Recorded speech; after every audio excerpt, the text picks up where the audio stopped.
Well,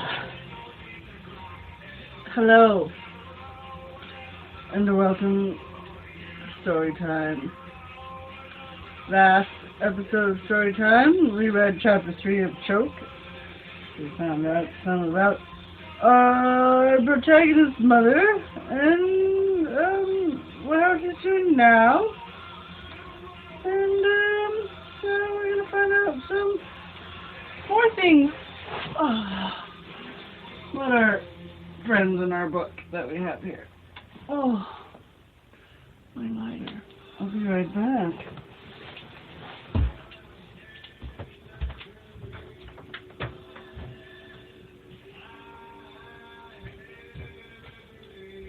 Okay. Can't have story time without short-term smoke. Alright, so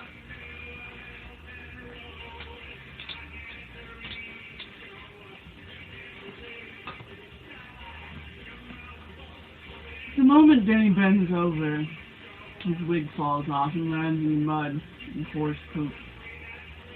About 200 Japanese tourists giggle and crowd forward to get the shaved head on videotape.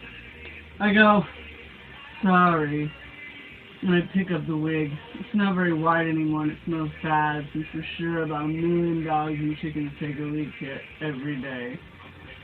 Then dude bent over. His cravat hangs in his face, blinding him. Dude, and he says, tell me what's happening. Here I am, the backbone of early colonial America. The stupid shit we do for money, man.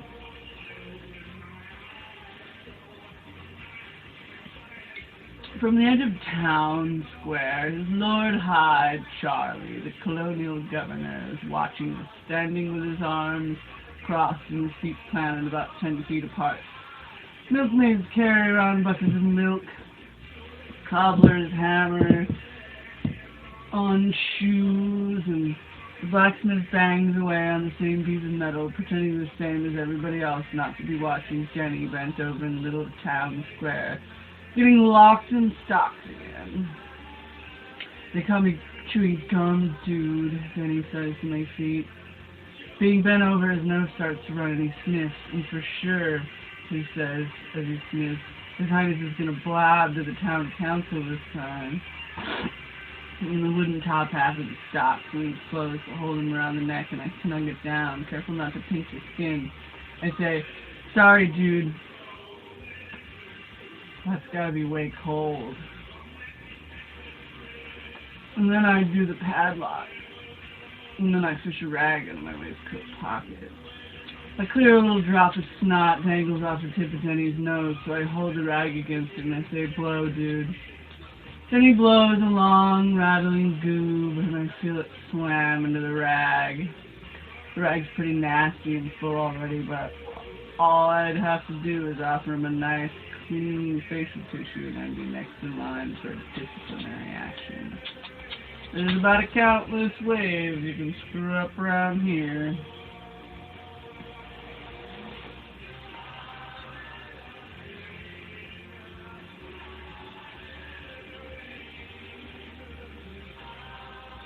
On the back of his head, somebody's felt pen eat me in bright red, so I shake out his shitty wig and try to cover the writing.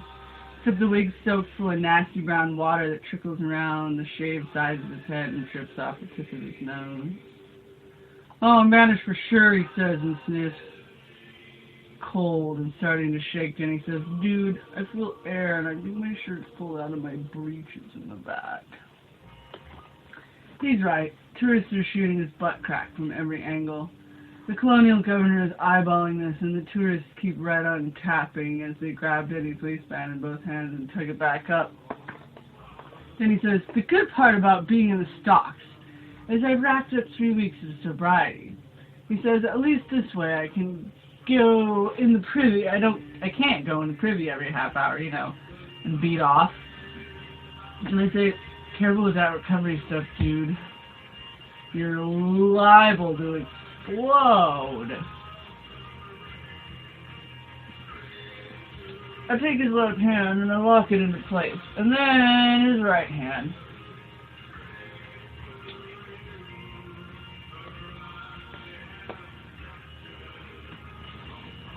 Denny spent so much of this past summer in the stocks. He has white rings around his wrists and neck, where he never gets any sun.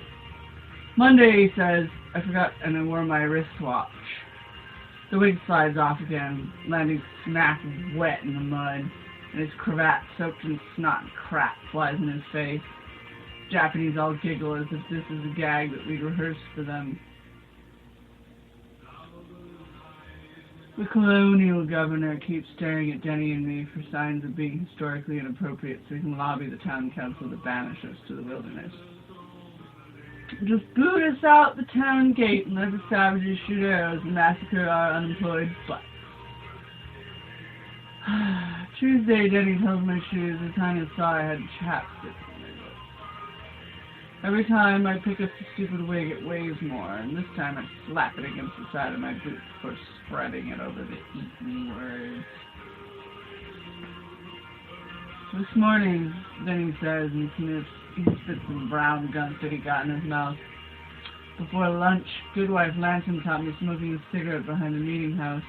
And then, while I'm bent over here, somebody's little shit-faced fourth grader grabs my wig off and writes this shit on my head.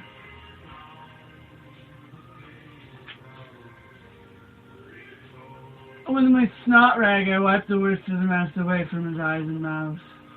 Some black and white chickens with no eyes, but only one leg with deformed chickens wander over to peck at the shiny buckles on my boots. The blacksmith keeps beating his metal fast, too fast, and then 3 slow beats again and again. That, you know, is the bass line to an old Radiohead song he likes. Of course, he's ripped out of his mind on ecstasy.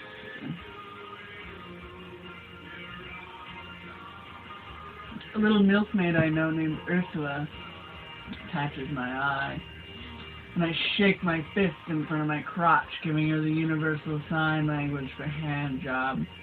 Blushing under her starchy white hat, Ursula slips a dainty pale hand out of her apron pocket and gives me the finger, and then she goes to jerk off some lucky cow. All afternoon. That, and I know she lets the King Constable feel her up because one time he let me sniff his finger. Even from here, even over the horse shit, you could smell the reefer coming off her in the slop.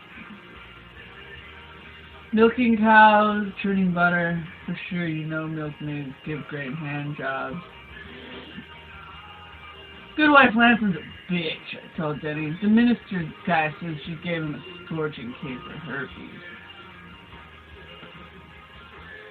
Yeah, she's a Yankee bluebird from 9 to 5, but behind her back everybody knows she went to high school in Springburg where the whole football team knew her as douche lamb creamy. This time the nasty wig stays in place. The colonial governor gives up glowering at us and goes inside the customs house. The tourists wander on to other photo opportunities and it starts to rain. It's okay, dude, Denny says. You don't have to stay out here with me. This is just for sure another shitty day in the 18th century. You wear an earring, you go to jail. Color your hair, pierce your nose, put on deodorant, go directly to jail. Do not pass go. Do not collect jack shit.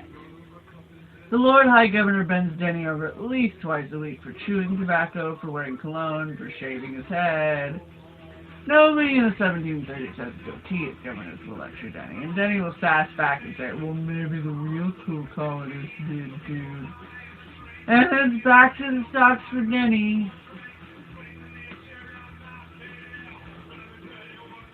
Our joke is Denny and me have been codependent since 1734. That's how far back we go. Because we met in the sexaholics meeting. Denny showed me an ad in the classifieds and we both came to the same job interview. Just being curious at the interview, I asked if they'd hired a village whore yet. And the town council just looked at me. And the hiring committee, even where nobody can see them, all 6 guys wear those fake colonial wigs. They write everything with feathers from birds dipped in ink. The one in the middle, the colonial governor, sighs. He leans back, so he can look at me through his wireless frame glasses. Colonial Dunsborough, he says, doesn't have a village hall. Then I say, then how about the village idiot? And the governor shakes his head. No. Pickpocket? No. Hangman? Certainly not. And this is the worst problem with living history museums. They always leave the best parts out, like typhus and opium, and scarlet letters, shunning, and witch burning. You've been warned, the governor says, that all aspects of your behavior and appearance must coincide with our official period in history. My job is I'm supposed to be some Irish indentured servant for $6 an hour. It's incredibly realistic. The first week I was here, a girl got canned for humming an Erasure song while she was churning butter. It's like, yeah, Erasure is historic, but not historic enough. Even somebody as ancient as the Beach Boys can get you in trouble. It's like they don't even think their stupid powdered wigs and breeches and buckles or shoes are retro. His Highness, he forbids tattoos. Nose rings have to stay in your locker while you're at work. You can't chew gum, you can't whistle any songs by the Beatles. Any violation of character will have you punished. Punished? Well, you'll be let go, he says, or you can spend 2 hours in stocks. Stocks? In the village square, he says. He means bondage. He means sadism, role-playing, and public humiliation. The governor himself, he makes you wear clock stockings and tight wool breeches with no underwear. And he calls this authentic. This, who wants women bent over the stocks for just wearing nail polish? Either that or you're fired with no unemployment checks, nothing. And a bad job reference to boot. And for sure nobody wants it on their resume that they were a shitty candle maker.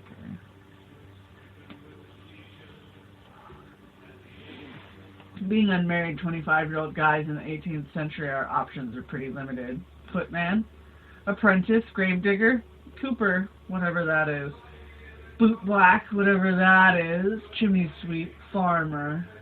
The minute they say town crier, Denny says, yeah, okay, I can do that. Really, I spend half my time, like, crying. And His Highness looks at Denny and says, those glasses you're wearing, do you need them? Well, only to see where Denny says, I took the job because there are worse things than working with your best friend. Sort of best friend. Still, you'd think this would be more fun, a fun job with a bunch of drama club types and community theater folks, not this shame gang of throwbacks with these Puritan hypocrites.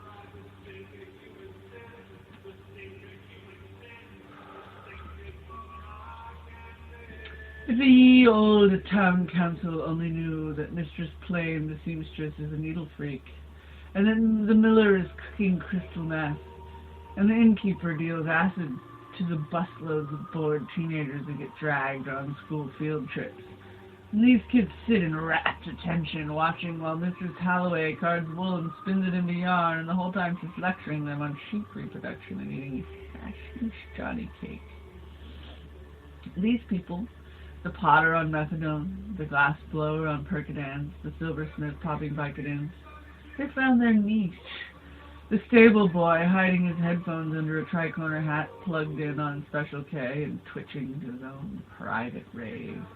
They're all a bunch of hippie burnouts, peddling their agrarian bullshit. But okay, that's just my opinion.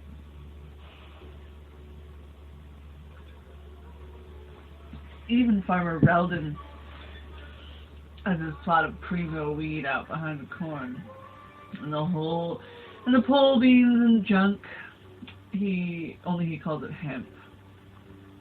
The only funny part about Colonial Dunsborough is maybe it's too authentic, but for all the wrong reasons. This whole crowd of losers and nutcases who hide out here because they can't make it in the real world and real jobs. Isn't this why we left England in the first place? To establish our own alternate reality? Weren't the Pilgrims pretty much the crackpots of their time? For sure, instead of just wanting to believe something different about God's love, the losers I work with want to find salvation through compulsive behaviors.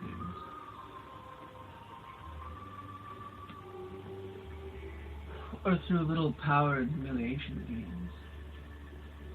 Witnesses Lord High Charlie behind the lace curtains. Just some failed drama major. Here he's the law, watching whoever gets bent over and yanking his dog with one white-gloved hand. For sure they don't teach you this in history class, but in colonial times, the person who got left in the stocks overnight was nothing less than fair game for everybody to nail. Men or women, anybody bent over had no way of knowing who was doing the ram's job, and this was the real reason you never wanted to end up there unless you had a family member or friend who would stand with you the whole time, protect you, to watch your ass. For real. Dude, Denny says, it's my pants again. Yeah, so pull them back up.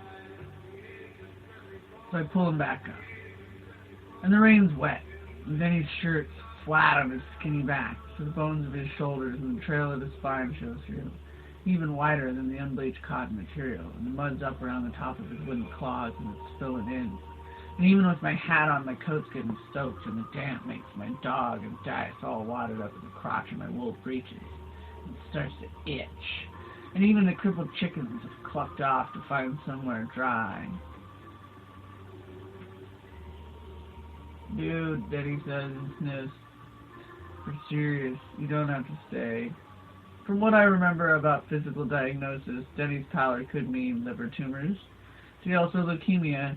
See also pulmonary edema. It starts raining harder from the clouds, so dark that people start lighting lamps inside. Smoke settles down on us from chimneys. Tourists will all be in the tavern drinking Australian ale out of pewter mugs made in Indonesia. In the woodwright's shop, the cabinet maker will be huffing glue out of a paper bag with the blacksmith and the midwife while she talks about fronting the band they dream of putting together but never will. We're all trapped. It's always 1734. All of us were stuck in a time capsule. The same as those television shows where the same people are marooned on the same desert island for 30 seasons and they never age and they never escape. They just wear more makeup. In a creepy way, those shows are maybe too authentic. In a creepy way, I can see myself standing here for the rest of my life. It's a comfort, me and Denny, complaining about the same shit forever, in recovery, forever. Sure, I'm standing guard, but if you want to get really authentic about it, I'd rather see Denny locked in the stocks than let him get banished and leave me behind. I'm not so much a good friend as I'm a doctor who wants to adjust your spine every week, or the dealer who sells you heroin. Parasite isn't the right word, but it's the first word that comes to mind. Denny's wig flops to the ground again, and the words "eat me," bleeding red in the rain, running pink down behind his cold blue ears, trickling pink around his eyes and down his cheeks, dripping pink into the mud. All you can hear is the rainwater falling against puddles, against thatched roofs, against us. Erosion. I'm not so much a good friend as I am the savior who wants you to worship him forever. Denny sneezes again, a long hank of the yellowy goo that snakes out of his nose and lands on the wig in the mud. And he says, "Dude, do not put that nasty rug back on my head, okay?" And he sniffs, then he coughs, and his glasses drop off his face into the mess. Nasal discharge means Rosella. See also whooping cough. See also pneumonia.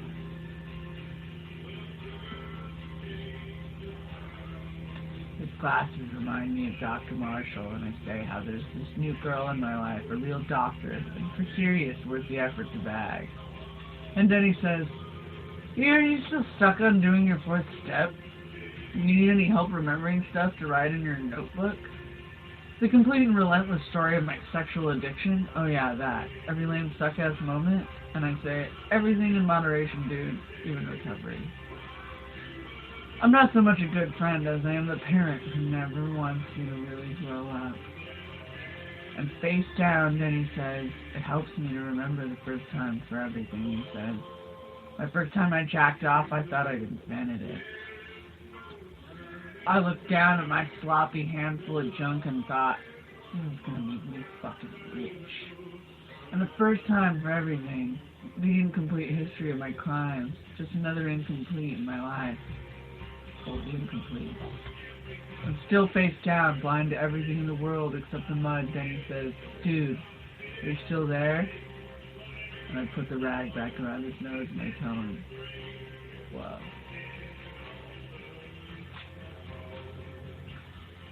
Well, that was an interesting and delightful and insightful little chapter in our book today. I hope you enjoyed it as much as I did. And I'll join you next episode with our next chapter.